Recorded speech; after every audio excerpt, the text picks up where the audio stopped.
اعوذ باللہ من الشیطان الرجیم بسم اللہ الرحمن الرحیم السلام علیکم ورحمۃ اللہ وبرکاتہ۔ آج کی ویڈیو ہم آزاد ہیں کیا؟ جو انگریز افسران ہندوستان میں ملازمت کرنے کے بعد انگلینڈ واپس جاتے تو ان کو وہاں پبلک پوسٹ کی ذمہ داری نہ دی جاتی۔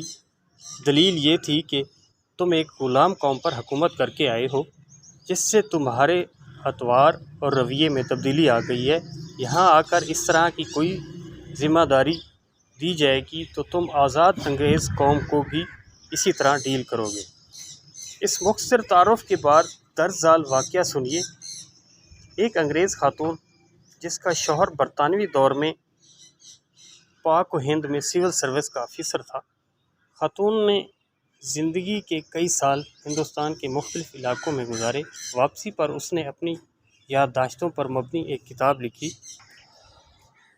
خاتون نے لکھا، میرا شوہر جب ایک ضلع کا ڈپٹی کمشنر تھا، اس وقت میرا بیٹا تقریباً 4 سال کا اور بیٹی 1 سال کی تھی۔ ڈپٹی کمشنر کو ملنے والی کئی ایکڑ پر محیط رہائش گاہ میں ہم رہتے تھے۔ ڈی سی صاحب کے گھر اور خاندان کی خدمت گزاری پر کئی 100 افراد مامور تھے۔ روز پارٹیاں ہوتی، شکار کے پروگرام بنتے، ضلع کے بڑے بڑے زمیندار ہمیں اپنے ہاں مدعو کرنا باعث فخر سمجھتے۔ ہم نے اپنے اور جس کے ہاں ہم چلے جاتے وہ اپنی عزت افزائی سمجھتا۔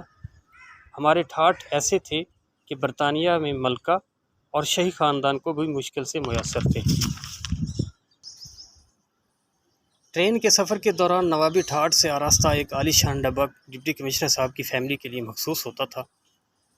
جب ہم ٹرین پر میں سوار ہوتے تو سفید لباس میں ملبوس ڈرائیور ہمارے سامنے دونوں ہاتھ باندھ کر کھڑا ہو جاتا اور سفر کے آغاز کی اجازت طلب کرتا۔ اجازت ملنے پر ہی ٹرین چلنا شروع ہوتی۔ ایک بار ایسا ہوا کہ ہم سفر کے لیے ٹرین میں بیٹھے تو روایت کے مطابق ڈرائیور نے حاضر ہو کر اجازت طلب کی۔ اس سے پہلے کہ میں بولتی میرا بیٹا بول اٹھا جس کا موڈ کسی وجہ سے خراب تھا۔ اس نے ڈرائیور سے کہا ٹرین نہیں چلانی۔ ڈرائیور نے حکم بجا لاتے ہوئے کہا کہ جو حکم چھوٹے صاحب۔ کچھ دیر بعد صورتحال یہ تھی کہ اسٹیشن ماسٹر سمیت پورا عملہ جمع ہو کر میرے 4 سالہ بیٹے سے درخواست کر رہا تھا، لیکن بیٹا ٹرین چلانے کی اجازت دینے کو تیار نہیں تھا۔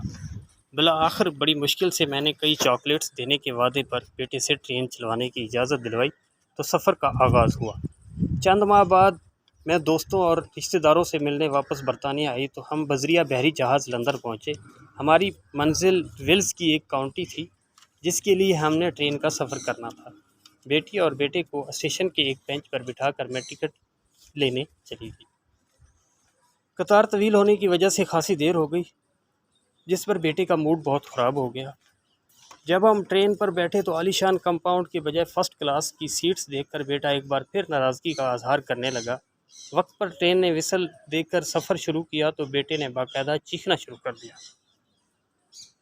وہ زور زور سے کہہ رہا تھا، یہ کیسا الو کا پٹھا ڈرائیور ہے، ہم سے اجازت لیے بغیر اس نے ٹرین چلانا شروع کر دی، میں پاپا سے کہہ کر اس کو جوتے لگواؤں گا۔ میرے لیے اسے سمجھانا مشکل ہو گیا کہ یہ اس کے باپ کا ضلع نہیں ہے، ایک آزاد ملک ہے۔